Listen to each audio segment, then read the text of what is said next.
so that you can interact with him.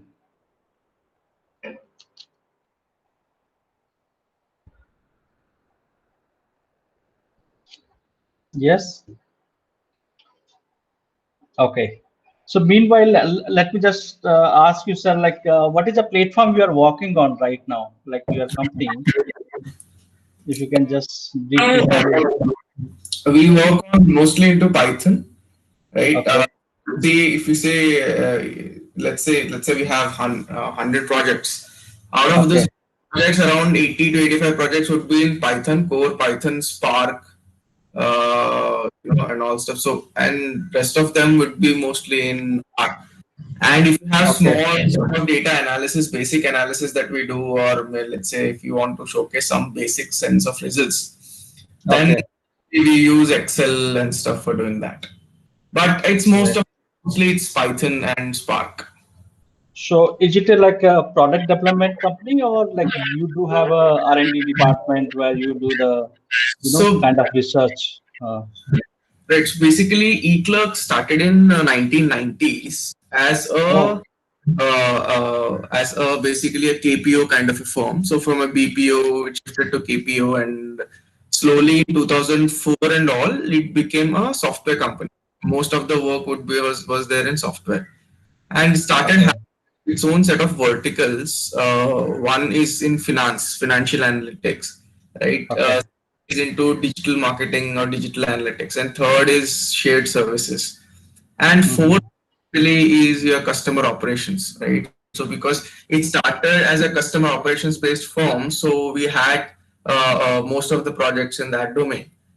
So slow and Okay. steady in 2009-10, it purely started having more concentration over analytics, rather than basic software development and all those. So now in 2018-19, it is more like a hardcore analytics company, which serves with Okay.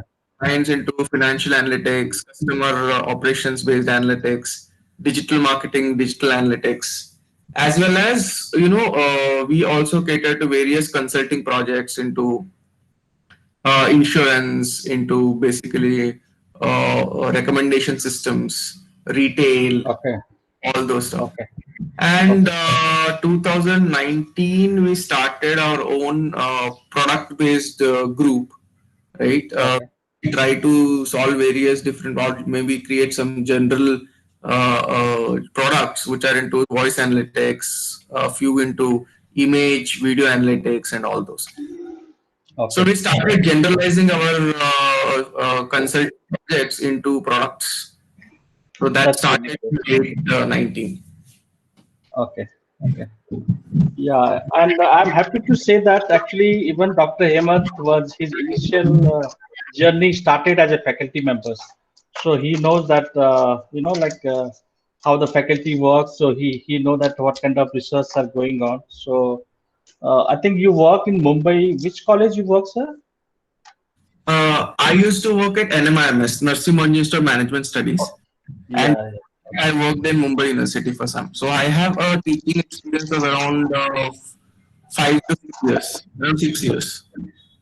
That's really great. Yeah. So what do you think that because many of 1 minute,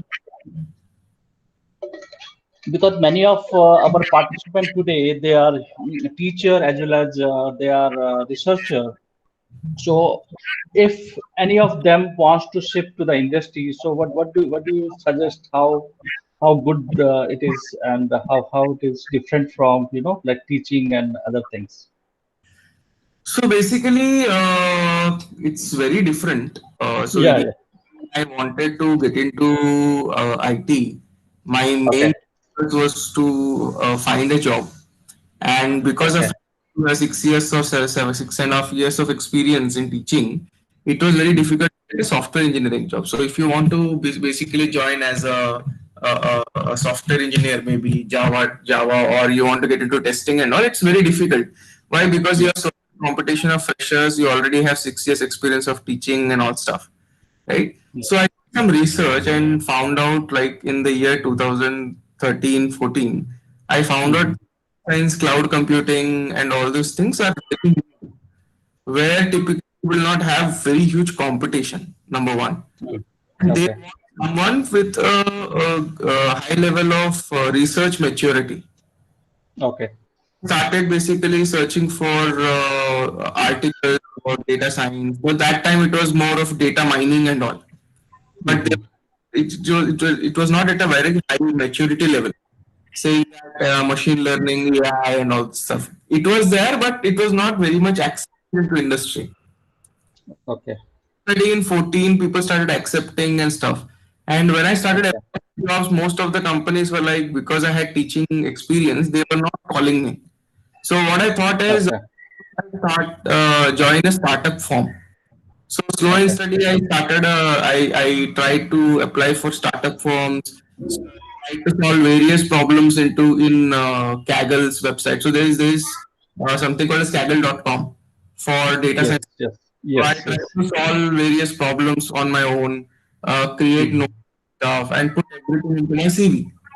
And while I was working in NMIMS, I had got a very good platform because they had center of excellence, right? So we used to solve various problems with students and stuff. So I put all of that into my CV and Okay.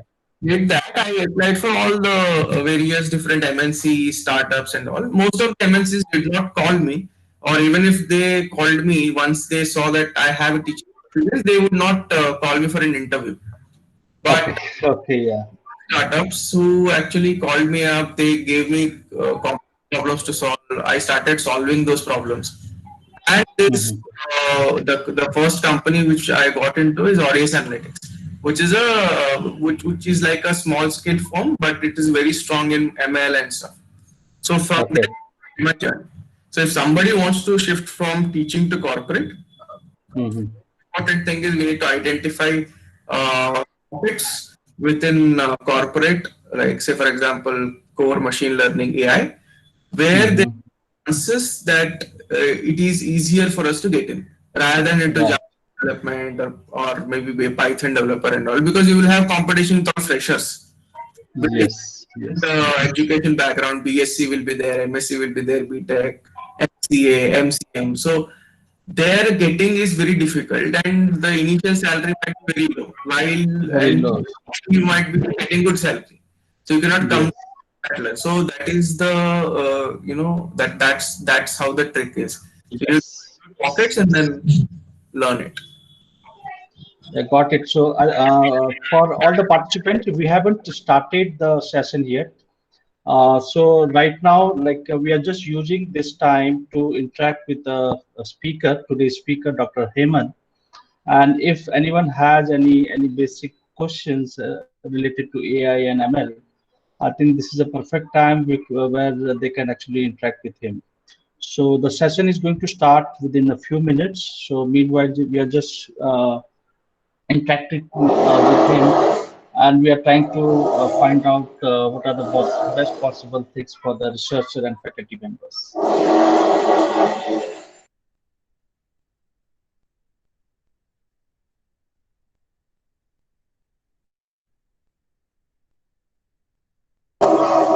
Anyone, if you have anything, they can actually talk. They can ask questions. Sure, sure.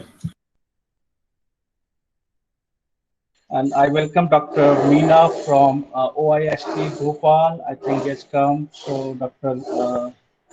Good morning, Doctor. Yeah, welcome. And Lalita, yeah, good morning. We have Amita Seni. Yeah, so the session is going to be started in a few minutes. So I request all the participants to bear with us and be with us. Yeah.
Yes. So if anyone has anything from the speaker, they can interact with him. And because I've seen like in most of the conferences, webinar, and workshop, one of the key things, what is the takeout from those webinars and conferences is the networking. You know, so here this is the best chance to talk to him. You can introduce yourself and maybe ask few questions.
So the session is going to start in few minutes. So still we have a few participants to come. Just now, uh, one of my oldest colleagues, I cannot see his name here. Venkatesulu, yeah, Chinna Venkatesulu Garu. Yeah, so Thank you, sir. Good yeah, morning, sir. good morning, sir. Good morning. So he was Good, my good. colleague, and you know Yeah, that yes. he was very much interested in Yes, the yes, sir. topic of today's webinar. Yes. Yes. Thank you, sir. So Dr. Venkatesulu sir, we have a speaker with us today. Okay. So if you want to have some interaction with him, so you can actually talk to him right now, because once the session start, you know, it will be kind of difficult to discuss and everything. Okay, fine, sir. Yeah. So if you have anything, you can talk to him right now. He's Okay, there fine. with us. Okay. Good morning, sir. Dr. Hemant. Good morning, sir. Dr. Hemant, sir. Yeah, sir. Yeah, this is Dr. S. Chinnavenkatesulu. Present time I working as a professor in Department of AC at the Institute of Aeronautical Engineering, Hyderabad. Sir, my research area is the speech enhancement. Present, I am doing that speech enhancement in terms of the speech quality objective and subjective parameters by using that database speech corpus and noises. Shall I shift to the same thing in using the Python and CV, sir? It is possible? I'm not sure about CV because CV is more into the computer vision kind of use cases. So my basically forte would be that Python is very good because we also use the same, but there are a lot of packages called Diprosa, right? And specifically we talk about features like MFCC, which are also called as MEL features, which are very much important for us to understand how the speech and the modulation works. I mean, there are 32 features within that, and also present, yeah, present. I am doing that MEL scale and all. In MATLAB, I am able to receive the accuracy parameter. That's why I'm. Shall I turn to that Python or CV, sir? Yeah. You should because if you shift to Python, right, you will have more flexibility. Okay. Because there are a lot of existing packages. Sure. One is PyNote Audio, one is PyAudio. We have Librosa. So like that, there are a lot of other packages which you can manipulate as well based on your needs. Okay.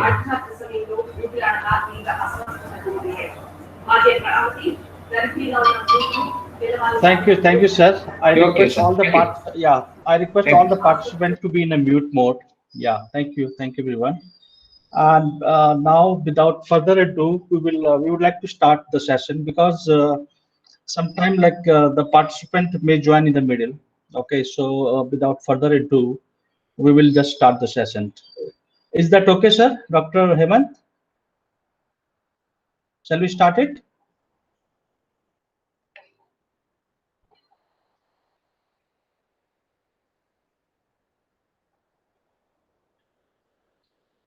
Dr. Hemant? Sure, sir. Sorry, I was speaking on Yeah. mute. Yeah, we can start. Okay. I'm sharing my screen. Yeah. We will just have our brief introduction to our department and university. So, good morning, everyone. On behalf of Anurag University and the Department of Computer Science and Engineering, and on my self behalf, Dr. Sandeep, welcome all the participants, both faculty and student members, to this sixth webinar. And R&D cell of Department of CSE is conducting the number of different seminars in the different areas, and these webinars would foster interaction among the students as well as researcher, faculty members who are engaged their research in computer science related domains. So I welcome today's speaker, Dr. Hemant Palivela, and thank you, sir, for accepting as a speaker for today's session. And now I request Shantilata Madam to read the profile of the speaker.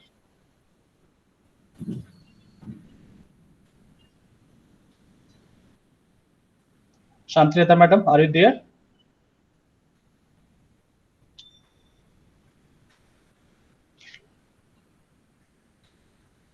Shantilata?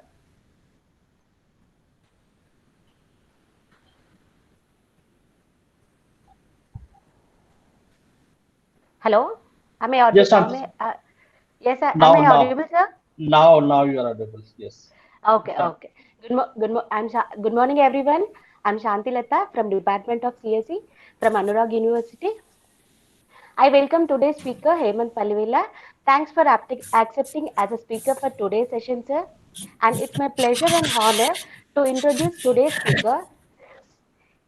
Dr. Hemant Palivela is head of AI and machine learning at eClerk Services Limited. After spending nearly 7 years working with renowned organizations like NMIMS and Aureus Analytics, he shifted to Center of Excellence Digital Analytics Division of eClerks, where he works on campaign analytics, speech processing, natural language understanding, and journalism. His principal areas of research with reference to theoretical frame include machine learning optimization, linear algebra, probability theory, and practical frame include drug discovery, insurance analytics, and recommendation systems. He has published around 35 plus research papers in international conferences and journals. Thank you, sir, for being with us today. Thank you very much, ma'am. Thank you, Shantilata Madam. Thank you. Before we start the session, we have a few Thank you, sir. requests to all the participants. I request all the participants to mute yourself and turn off your video for the better streaming. And post your question in the chat window, and a few questions is going to be selected during the Q&A session. And the feedback link will be shared during the Q&A session, and you have to be very careful while entering your name, because the same thing is going to be used while preparing the certificates. And now, without further ado, I request Dr. Hemant to start the session. Thank you very much, sir. Thank you for calling me for this particular webinar. So today I start my session by talking about voice analytics, right? So this is one of the the projects. Can you share your Can you share your screen again? Again, I think there is some issue. Sure. One second. I'll share. Yeah. Soundarya, something is presenting something here. Yeah.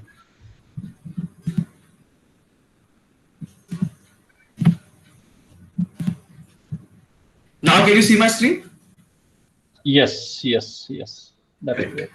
Okay. So voice analytics is one of the projects, which I really like, right? Because of the scale of complexity it is having, Most of the data science projects right now these days are into forecasting, are into recommendation systems, are into basic text analysis and all stuff. But voice analytics is one of the project where it is not only some basic machine learning that you do, but there are a lot of complex business analysis problems that you try to solve. I'll give a simple example in voice analytics. Let's say we have a Vodafone or a Jio SIM, and we call up customer care and say, "Hey, my network is not working properly, or my caller tune is not working properly. Your data pack is very costly and stuff." Now, when something like this happens, the agent basically tries to tell the customer that, "No, sorry, we apologize for that particular problem, and then we'll try to resolve it and all those stuff." Now, there are a lot of different companies. What they do is they record all of these customer calls. So, if you have seen, right, in most of the customer care calls, what people say that this call might be recorded and monitored for quality and training purposes. So, when somebody says that, that means that your call is being recorded, and later on, somebody is going to listen to that call and try to find out, okay, why did Hemant call? What was his problem? What kind of issues he's talking about? And how did the agent basically solve the problem and all those. So somebody listens to that entire call and has a checklist. Now imagine you want to monitor approximately 10,000 calls. Now if you take a scale of Jio call center or Vodafone call center, I think at every second they might be getting hundreds and thousands of calls. And in a day, it would be a very huge number. Now, typically what a call monitoring system people will do is they will listen to some random set of calls or maybe high escalated calls and stuff. But is it really necessary to go through all the calls? Yes, because you will understand how your business is functioning, how your customer service is functioning only after you go through all of those calls. But if you want to listen to all those calls and have a checklist in your Forte and then you use that particular checklist, imagine how much manpower is required to listen to all of those calls, which is highly impossible. So voice analytics or speech analytics in customer operations or customer care was there from quite some time, right? Maybe it's 5 to 6 years, 7 years, but it still doesn't have that level of maturity, right? So voice analytics, what all we do in that? We try to find out what is the core issue that the customer is coming up with, what kind of problems typically come, right, on a daily basis. Let's say you start a new product, right? Let's say, for example, I'm talking about Amazon Fire Stick, okay? And you are talking about Amazon call centers. Now, whenever Fire Stick is launched, most of the calls would be related to Fire Stick, correct? So whether it is a positive call, negative call, what was the customer sentiment within the call, did the agent handle the call properly? So there are a lot of parameters that we can assess, but we had to do it manually. Using voice analytics, you can basically create an entire mechanism which will listen to the calls, convert the speech to text, try to understand what is happening between this particular customer and the agent, right? And try to go understand all of these pointers that I explained. Right? Now here there are a lot of complexities. Number one, you typically have to convert speech into text. So you either use some API to convert that, but this is very much important. Your customer calls are having personal information and stuff. So you cannot put it on cloud. You cannot use any API that you have. So you need to basically build everything from scratch. Now imagine if you want to convert speech to text, there are a lot of different accents that are there in the market, right? Now I might have a different accent, one of the professor here might have a different accent and all those. Now imagine if I'm saying, let's say, good morning everyone. The way I say good morning everyone might be different and the way professor would say would be different, right? Now the system has to automatically understand what is the accent and what is the voice modulation and then basically convert the speech into text, right? Now that is a very complex activity and the accuracy you typically won't get. So you need to do a lot of training, you need to do tuning, you need to be very good at machine learning and deep learning concepts to basically deliver that. That's one of the problem. Basically, in voice analytics, this is what a major problem is, which will take up your 45 to 50% of the time if you're developing things from scratch. Text analytics after that is not very difficult because there are existing sentiment analyzers that are there in Python, which are quite good with an accuracy of 80 to 85%. But most of the, or you can say the biggest problem is solving the space to text space, right? So we will be talking more about that. So ma'am explained my entire journey, but I'll just give a brief. So my principal area of interest are ML optimization, machine learning optimization, and linear algebra. And I have published around 42 research papers in international conferences and journals. I started with computer engineering faculty, then I shifted to IT, NMIMS University, then Aureus Analytics, then I shifted as a data scientist, and now I'm head of AI and ML. So this is my entire journey till date. So I started working from the year 2010. So it's almost 10 years of experience, out of which approximately 5 years is into teaching, 5.5 to 6 years into teaching, and 4 years of industry experience. Okay, so what we are going to discuss today? We are going to discuss today different domains, right, sectors where voice analytics typically is used. This is very much important. So in future, let's say any faculty member wants to give projects to the students, I would recommend them to basically take these kind of projects like emotion analysis from voice, reducing noise from the audio files and all stuff. So I'll discuss about that. Next is, how does voice analytics help in contact centers? So contact centers are basically call centers, right? Third is, how do you typically solve a data science problem in industry or corporate? Next, I'll be showcasing an executive slide of a problem statement, and finally, a typical architecture of a voice analytics solution.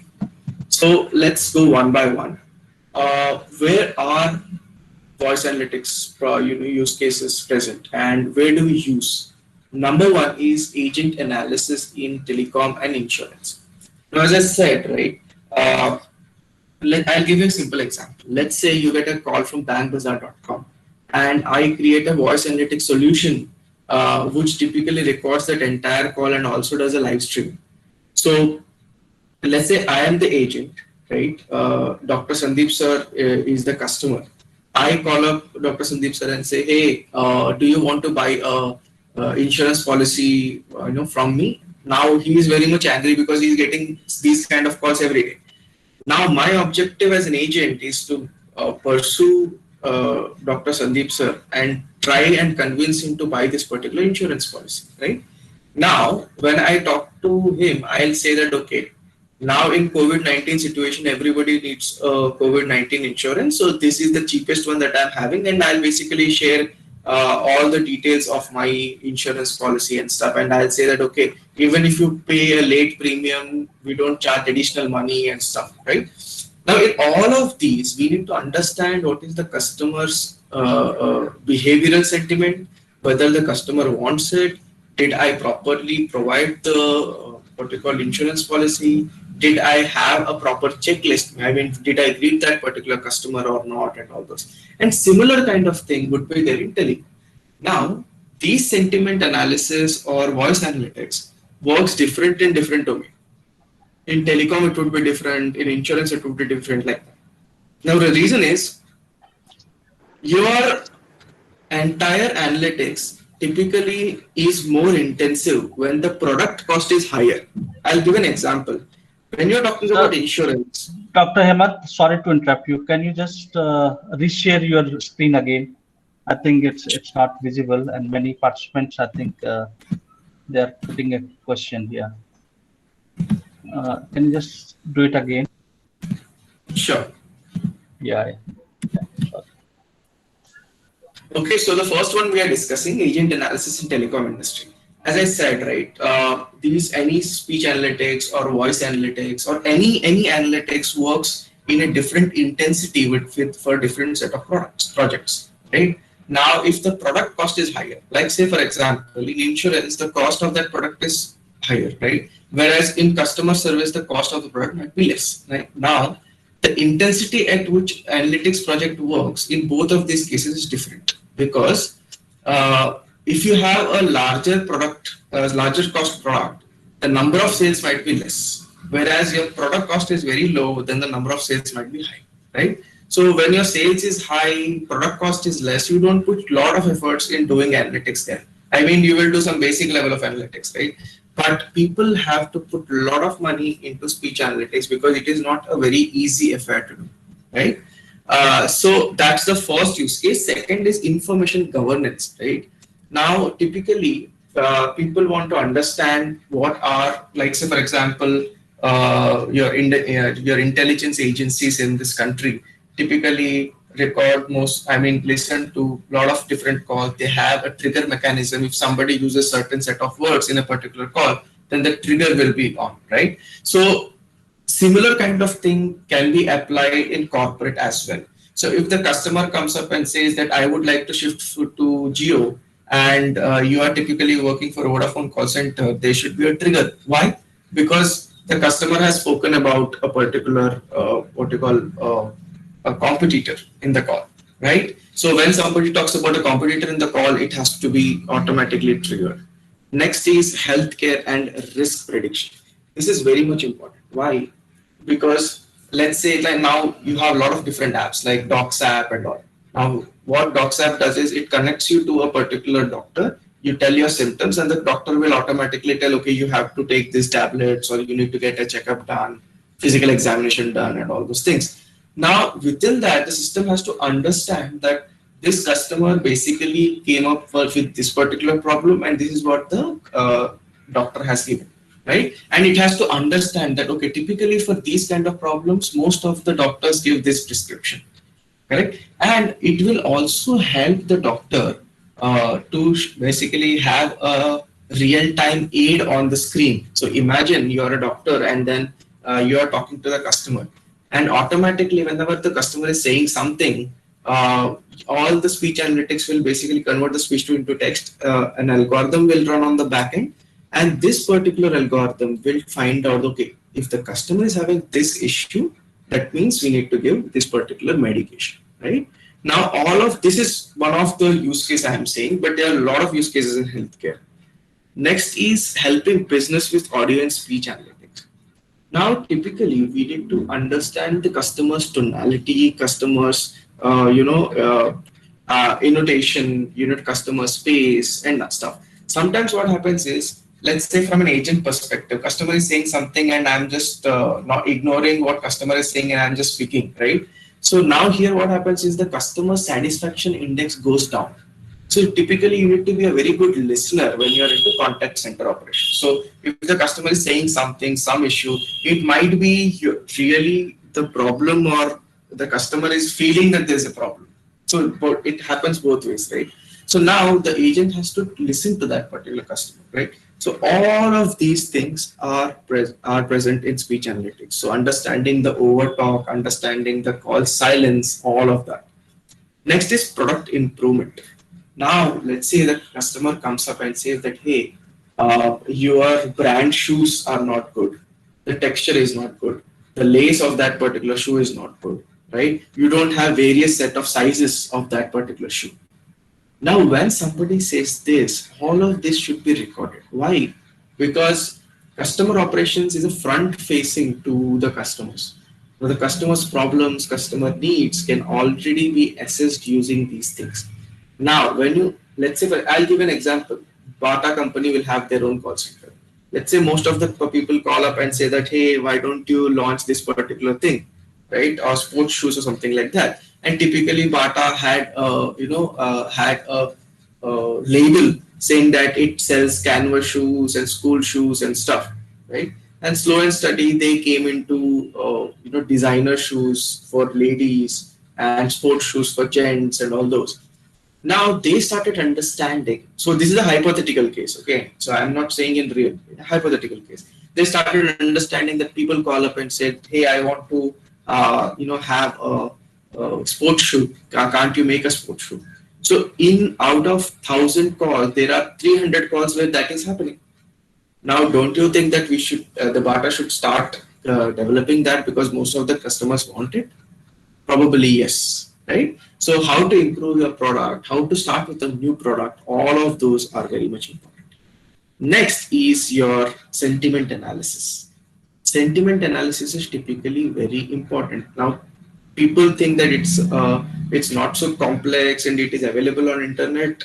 It doesn't work like that, right? None of the internet algorithms directly work. You need to basically understand the business, restructure your entire functionality or entire code or entire thing into a way that it solves the business problem, right? So sentiment analysis is different for different set of customers, right? So in some cases, certain words which are said as negative might be positive in that particular domain, right? So for example, that let me take an example like that. Cost of your product is quite less, which I feel is good. If some customer says this, that means the cost of the product is less, and the customer is liking it, right? Now, if you take a regular sentiment analysis, the word less will be converted into a negative context, but whereas it is not. So you need to understand the context of the customer and basis that the sentiment analysis should run. Now, this is a complicated affair to do, right? So you need to understand the context. So latest algorithms like BERT, ULM-FIT, ELMO, all of these algorithms are deep learning based methods, right? Using core fundamental of RNN, recurrent neural networks. So people use this particular thing to do sentiment analysis, right? If you search online something called as transformers in Python, you will get all of this, right? Next is lead scoring. Now, let's say there's an outbound call. What is an outbound call? Wherein the customer care executive calls you up and says that, okay, do you want to take my credit card? Do you want to take my insurance policy? Do you want to take this? Like that. So now when you have this particular lead scoring methodology, which typically means that whenever a customer care person calls you up as an outbound call, there is a mechanism to find out whether the customer is really interested, right? So whenever a customer is picking up the call and he's saying, don't call me, and cuts the call, he's obviously not interested. But if the customer says that, okay, tell me what do you have, right? Do you have any, simple example is loan. So a lot of people call up and say, I want to do a bank, I want to do a loan transfer, or I want to do XYZ thing. Now what happens is we need to try and understand that from the voice analytics that this customer might really like it, right? And basis that treat the entire call. So that is called lead scoring. Now lead means any individual who would be your potential customer is always called as a lead, right? So the journey is like this. First is an individual. Second is if the person is having an interest, then it becomes a lead. And once the particular person buys your product, then he is called a customer or she is called a customer, right? So lead is an intermediate level between an individual to the customer. Next one is lead attribution and campaign validation. Now imagine that OnePlus has come up with a new phone and they have launched it on the Amazon's website. Now typically they don't launch it directly. What they do is they start awareness campaigns. So in awareness campaigns means what? Yes, we are going to launch OnePlus in next 15 days, like that, and there'll be a banner that will come, right?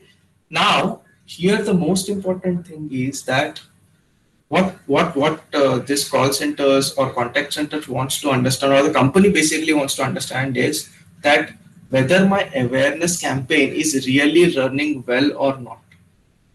So if the customers call up and say, hey, when are you going to start with your by selling OnePlus phones, on Amazon website and all, now you can automatically understand that people are having curiosity, and you can create a success ratio wherein you can say that, okay, my awareness index is this much. So out of 1,000 calls which come daily to the call center, there are 200 calls which say that I want to know about OnePlus T phones. Now, when you actually see this, right, listen to these calls, you will know that people have that level of curiosity, right? So that is called awareness validation. I'll tell you what is campaign validation. Let's say you have started selling OnePlus 70 phones on your web portal, right? Amazon's web portal. Now, slow and steady people will try to call up and say that, hey, I'm not able to access this, I want to buy it, my debit card details are not getting accepted, and all those. Then you automatically will try and understand, okay, people are going to the screen, and people might say that, okay, I saw your ad on the first page. That means your campaign is actually running very good, right? And lead attribution means, is your customer coming from YouTube to your website? Is the customer coming directly to Amazon's website? Is the customer coming from some other place? Right? So all of these can be basically assessed here. Now these are all the different use cases, and many more are there. I just kept most of them that are really cool and easy for doing with reference to all the domains like insurance, retail, customer operations, and all stuff. Let's go and understand specifically how does voice analytics help in contact centers. Number one, deliver personalized customer experiences. Let's say I call up the customer care on Vodafone and I'm typically talking about internet services that I need to have an unlimited plan. Now, let's say the system automatically understands that Hemant is talking about unlimited plan and will give an automated way or maybe certain set of packs which are tailor made for me. So let's say I am a 10-year-old customer of Vodafone and the Vodafone system automatically gives me those packs. And the agent is having those packs on the screen and the agent says, hey, why don't you go with this pack? And I'm very much happy. Why? Because there is no pack as such, internet pack as such. And for me, they have tailor made it, right? Specifically for my needs. So if you deliver something like that on the fly to the customer is very much happy.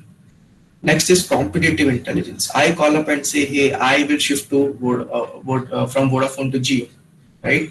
Now, whenever there is a competitor mentioned in your particular call, automatically there's a trigger that will go. And we will obviously have a comparative analysis of all the details of Vodafone and Jio. But when I spoke about Jio, I said, Jio is giving free internet. I mean, if you pay like 249 or something, 3 GB of internet is given every day, right? Now, automatically, Vodafone has to have a system which will do comparative analysis between Jio and Vodafone. And we need to be given a particular better package, something like that. Next is 24/7 customer service. Imagine using voice analytics, I create a voice bot, which will try to understand your problems. Now imagine if there are simpler problems, like say for example, billing related queries or my debit card is not working, which is not too much complicated. These problems can be easily solved by chat bots or voice bots. So you can have 24/7 customer service. Next is solve customer problems quickly. So let's say I am a new agent. I don't have much experience, maybe 6 months, 8 months like that. Now, because I don't have much experience, my way of problem solving might be more complicated. I might not be able to understand the problem very well. Whereas a person who has like 10 years experience might directly understand the customer is having this issue. Now, for the new agent, we cannot just go and fire that person because he's taking a long time to solve the problem. That might be common across all the new agents. Now, can I create a voice bot kind of mechanism or a bot on the back end, which will help the agent to ask the right questions to the customer, right? So that you channel the entire conversation to solve the problem. That is very much important. Next is personalized training for agents. Now, there are different types of problems that the agents solve. If we get to know that what are the problems that the agents are not able to solve easily, can we train the agents on that? Now, you cannot train the agents using voice analytics directly, but a voice analytics system can trigger and say that, okay, this particular agent is struggling this kind of problems, right? Next is replace IVR. Now, imagine how frustrating it is if somebody has put you on IVR, right? And you are not able to get to that particular point. Now, you can use voice analysis and voice bot to basically come up with that. I'll give an example. So if you use Kotak, right? So there is a bot called Kia. So you tell the problem, system tries to understand, connect to the right department, right? So if you say that I have a problem with my account information, that is related to account information, then it will directly go to the account section, right? Next is review calls in more depth. That means what is the customer issue? Can it be solved? What is the sentiment of the customer? While the customer is going out of the call, is he happy, sad? What is the emotion? So entire review of the call in more depth is very much important. Now I want all of you to focus on this particular slide because typically in corporate we try to solve data science problem in this particular fashion, right? Number one, understand the business. Then this is common for researchers, right, as well. You have to understand the problem statement very well. Understand the problem statement doesn't mean reading abstract, right?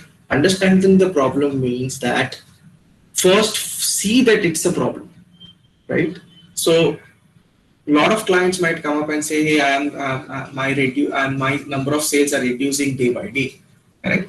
Now, obviously, it's a problem, but there might be various factors or research that you have to do for your client. Now, the sales might be reduced because of hundreds of things, right? There is a new competitor in the market, or the product requirement in the customer has gone down, product quality has gone down, right? Customer service has gone down. So there might be a lot of different problems. So first you need to research about the client. Similarly, if you're doing PhD, you have to research about that particular topic, right? And you have to understand that really is it a real problem that you're trying to solve or is something else, right? So you have to research about your client. You have to ask the right questions to the client, right? I'll tell you why.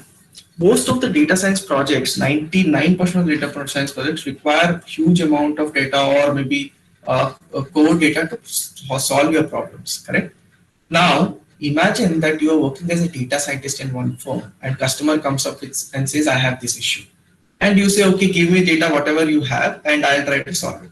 If you talk like this, the customer, let's say, is a CTO of the firm or maybe a marketing manager of the firm. What that particular person might do is he will call up some operations manager and say, hey, give him some data. Now this operations manager will give whatever data is having without understanding what the context is and stuff. Now what will happen is if the data comes to you and finally you understand, okay, this data is not useful for problem solving my problem, then what will happen? Again, you have to go back to the client, right? Now all this back and forth will basically create an entire mess in the relationship between the agent and the relationship between the client and the vendor, right?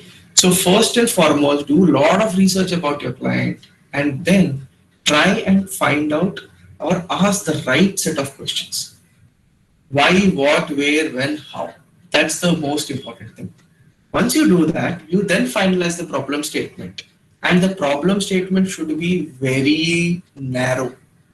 Why it has to be very narrow is if you have a broad problem statement, then the client might come up and say, hey, you do this, you do that, you do that thing. Now they might have spent 10 rupees for you for that problem solving, but they will extract 1,000 rupees for you, right? So that should not happen. So you need to confine your problem statement in a very narrow fashion so that you try to solve only that problem. If you want to solve any other problem, then obviously you need to pay additional money. But I'll tell you the advantage here. If you ask the right set of questions to the customer understands or the client understands that you have done a thorough research of the subject. And there is a chance that they will give you more projects in near future, right? So that is also very much important. Next is once you ask the right questions to the customer, you typically have to go back to the customer and say that, okay, if you want me to solve this question, now you have a problem statement, narrowed problem statement. Now you need to bifurcate the problem statement into smaller objectives, right? Similarly, the thing you do in research, right? You have, whenever you submit your synopsis, you will have some 3-4 objectives. So starting objective might be more into study, analysis and stuff. Next would be more into, understanding the architecture and trying to solve some complex problems. And the third objective would be to basically tweak that algorithm or maybe come up with a new architecture of solving the problem, right? Fourth might be scalability. How will you scale this problem for multiple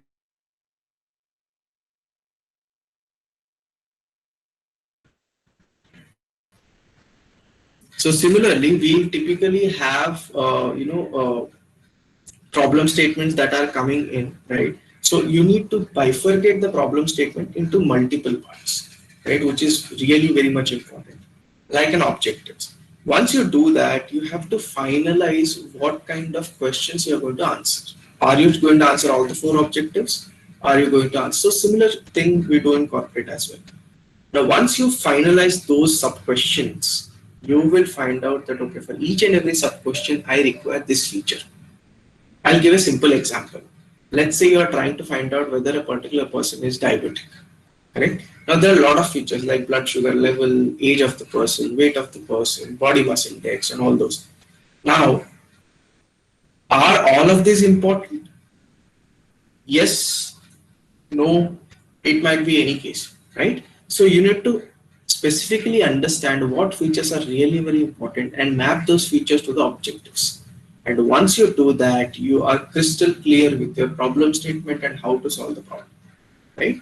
Next is, okay, and one more thing. Whenever you get a data set, once you finalize the data set, always give a summary to the client saying that, okay, I received 1,000 records. Out of 1,000 records, these are the features that I have, and this is what I'm having. Because tomorrow the client should not come and say, I gave 50,000 features, 50,000 records, and 15 features. Whereas you are saying that you are having 10 features and 10,000 records. That should not happen. So always drop an email or something, or maybe a summary to that particular. Next is explore and clean data. Now, most of the problems can easily be solved by exploring the data, which is really very important, right?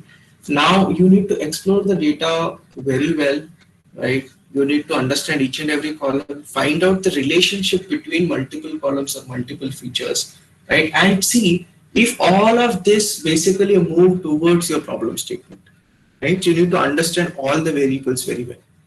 Next is you have to define the KPIs. KPIs means key performance indicators. And these KPIs are there in research as well.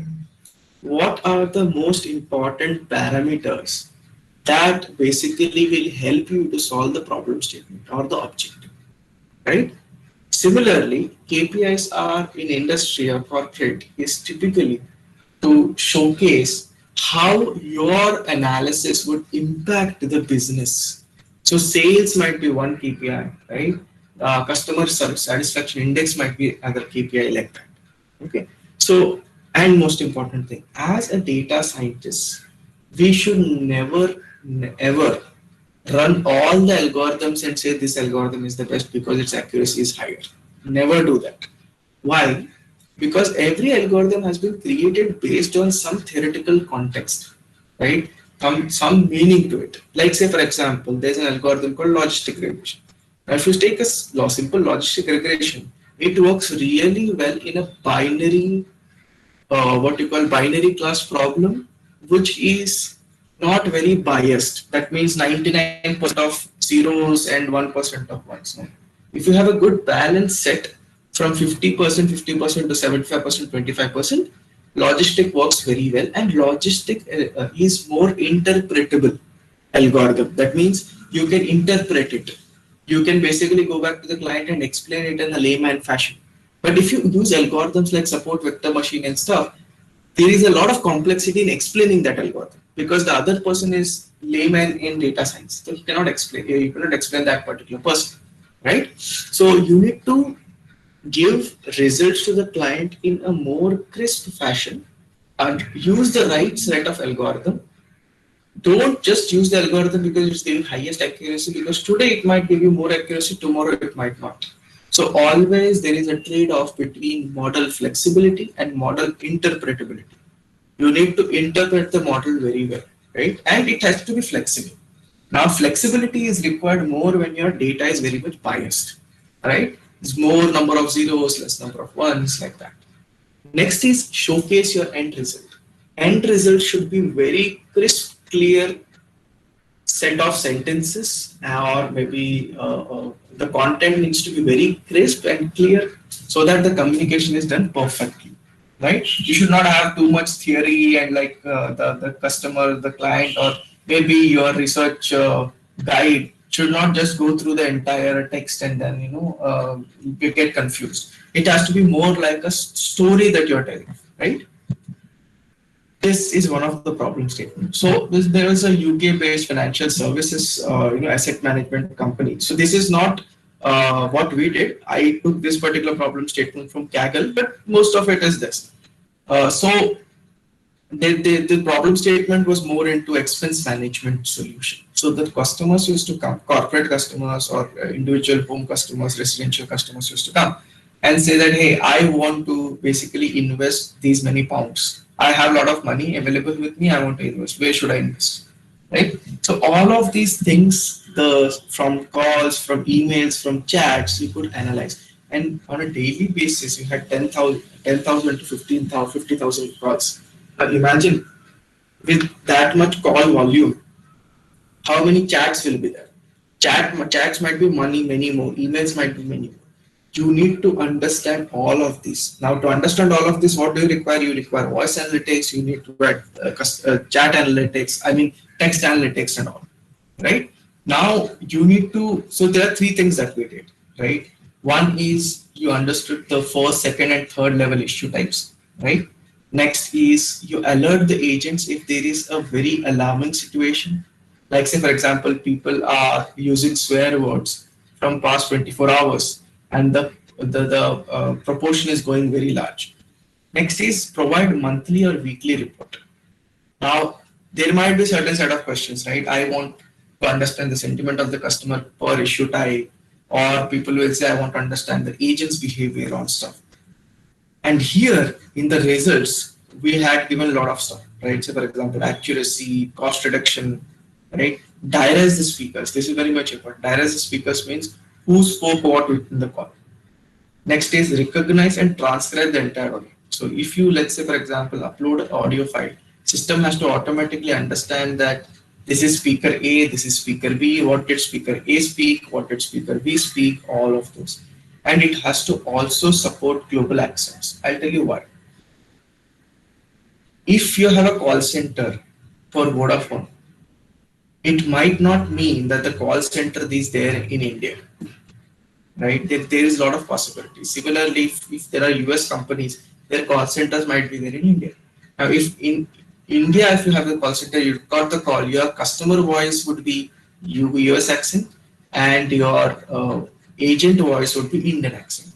Now you need to create a diverse model which will basically understand both the accents, right?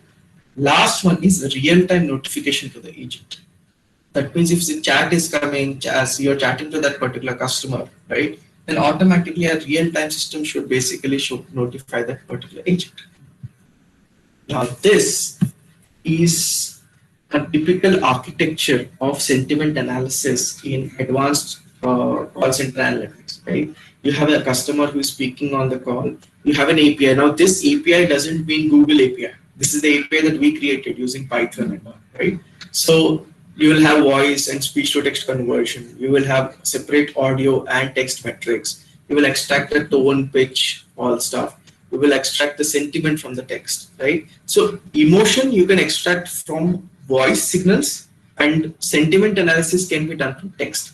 Now they both have to go hand in hand. You need to understand at what point of time the amplitude of that particular customer was high and there was a negative word. Now automatically that will help you to understand the overall sentiment. And here that you're seeing is basically a framework, right? So you can basically implement this entire thing into C#. You can implement it in Python. You can in any use case. But typically you need to have a UI in place, right? So this UI and database is this particular part, whereas the advanced speech analytics is this part. But this is only for sentiment analysis. If you actually see an overall architecture of a voice analytics solution, it will be too much complicated because there are like tens and hundreds of objectives that you're trying to solve, right? So I end my session here with reference to voice analytics. If you have any questions, you can ask. Thank you, Dr. Hemant. Thank you very much. Thank you, sir. And yeah, so if any of the participants would like to ask anything, maybe they can interact with him now. Sir, is there any feedback from sir? So maybe can you just introduce yourself, sir? That will be great. Like, who is this and who is talking? Hi, this is Hemant Paliveda, and I work in eClerx as the head of AI and machine learning, and I basically take care of the products that we have, right, into voice analytics, computer vision, text analytics, and all. So I head the AI/ML group at eClerx. I have around 10 years of experience, out of which 5 years has gone into academics as a faculty for computer science and IT, and slow and steady I shifted to corporate after 5 years of teaching experience. And as I said, right now I'm the head of AI and ML. And our company is basically 11,000 employee company, which is there in 6 different countries and 17 different locations. And we cater to customer operations, financial analytics, digital marketing, digital analytics kind of clients. Yeah, thank you, Hemant. And do we have any questions? I think there was one participant. So I request all the participants, those who have any queries, they can. Yeah, yeah. I think Amita Sen is asking, please share the recording. Yes, yes, definitely. We are going to share the recording as well as the presentation. So I will request Dr. Hemant to share his presentation so that Sure. I'll do that. sending. Yeah. So and after the session, usually it will take 1 day. So where we'll be making all the arrangement, and we will see that all the participants will get the recording as well as presentation of the today's webinar. One of the questions says here, Sudha MR. So can you please explain machine learning in optimization? Sudha MR is there. I don't know which institute they belongs, but there is one question, Dr. Hemant. Yeah. Yeah. So basically, optimization in ML is typically done when your problem is not able to give better accuracy or better precision and recall for a particular problem statement. Now, let's say that you are trying to predict scam calls, or maybe let's say, for example, spam emails, right? Now, number of spam emails initially were very few. Like say, for example, the original training data set that you had were 99% of good emails and 1% of spam emails. Now, in this kind of scenarios, what happens is, as and when you go in time, right, go forward in time, your proportion of the spam emails go up, but your model typically was learning only 99% of non-spams and hams, or 1% of spams. Now, in this kind of problem, what happens is when you go in near future, you will have more enough spams coming. Your system has not learned it, but now the system has to start learning that particular. Yeah. 1 minute. 1 minute, Ramana Kumar, sir. 1 minute, sir. Hello? Yeah, this is Raman Kumar from Andhra University, sir. Hello? Okay. Can you hear me, sir? Yeah. Please tell me. Yeah, sir. Sir, can you tell the role of deep neural net technique in social media like Twitter datasets and all? Which deep learning technique can be suitable for Twitter classification in sentiment analysis? Let me explain this, right? So typically, deep learning right now has 2 different architectures. One is recurrent neural networks, one is convolutional neural networks, right? Now, recurrent neural networks typically works on long short-term memory kind of mechanism, or feed-forward kind of mechanism and stuff, right? Now, this is really very good when you do text analytics. Now, Twitter sentiment or Twitter analysis, all those things is basically text, right? Now, I'll give a simple context. If somebody says that Facebook acquired Instagram, now if you take only forward analysis, what will happen is system will try to understand that Facebook acquired Instagram, but it will never understand that Instagram was acquired by Facebook. Yeah. Right? It's the reverse altogether. So recent development into these kind of neural networks gave path to something called as BERT, right? Bidirectional. And so this BERT, what it does is it also tries to understand the sentence from the start, and also tries to understand the sentence from the reverse direction, right? Like say I said Facebook acquired Instagram. it is in the forward direction. Now the system knows, understands the context that who acquired whom, but who was acquired by whom is on the reverse part, right? So bidirectional means from the both the sides. When you say unidirectional, that means only from one side. It will get a context from one side. Now, question here is when you do sentiment analysis, people might write positive words in the starting or at the end. I'll give an example. Yeah. Good to know that you are here, right? Now it has started from initial part. I mean, good to know, right? And sometimes people might say that I really felt nice when I spoke to you, right? Now it is now this word nice is in the middle, and some of the sentences might have good or positive words at the end. Now the system has to understand that, and the latest RNN methodologies, specifically called BERT and all, will help you do that. Okay, sir. Okay, so these are some is it self? Yeah. Thank you, sir. Can you give me an idea about self-attention layer, sir? Self-attention layer. So typically what happens, in self-attention is all of these, these architectures work on hidden layer principle, right? Okay. Now what happens is every text analytics, every deep learning method that is used in text analytics typically would have an encoder and a decoder. Okay, sir. So when you have encoder in place, what happens is, let's say you have a sentence. Okay. Now the sentence, the system has to understand that it is a set of words and there is some context.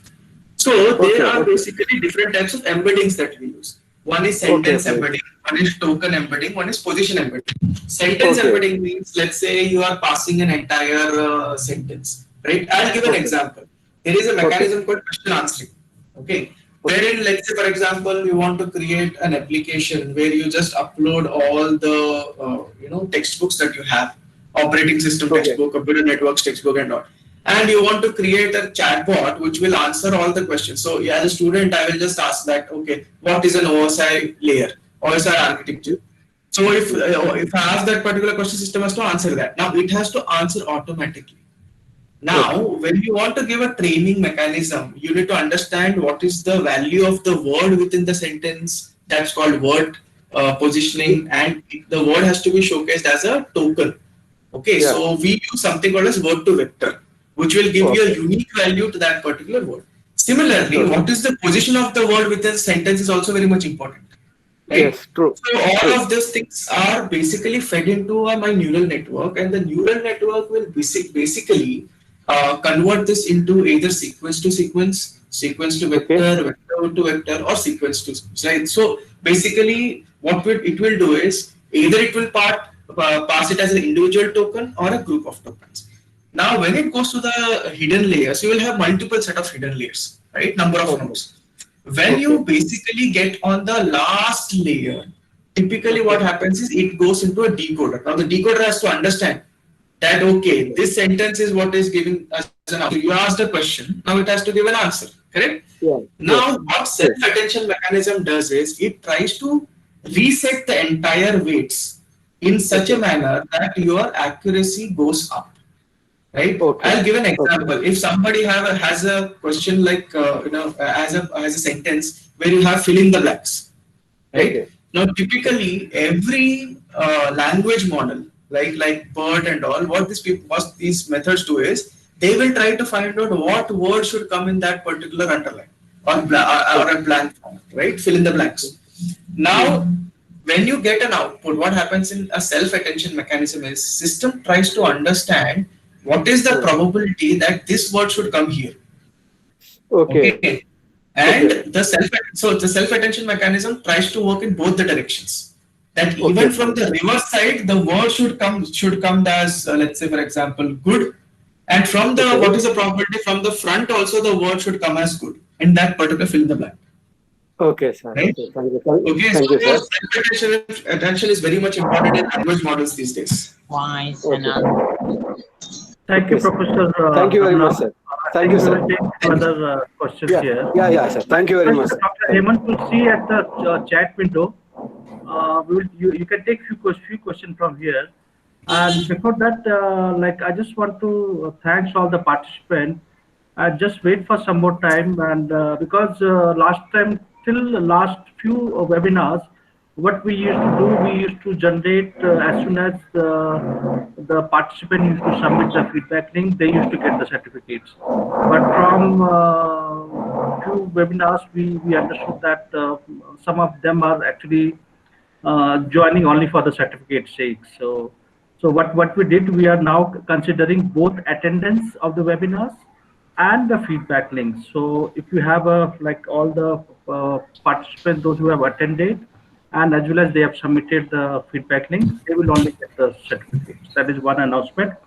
Second thing is we will be sharing the presentation as well as recording of today's webinars. All right.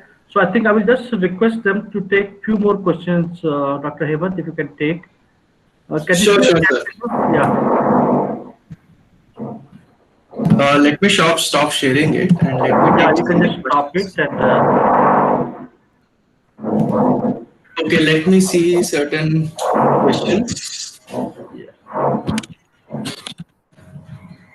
Name some algorithms. Arun Kumar ji said name some algorithms used in voice analytics.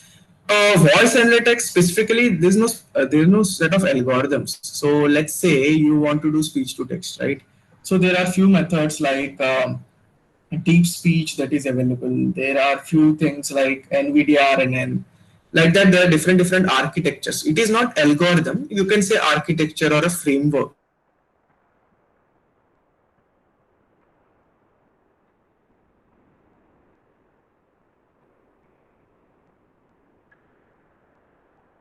Okay. Are you there, Dr. Hemant?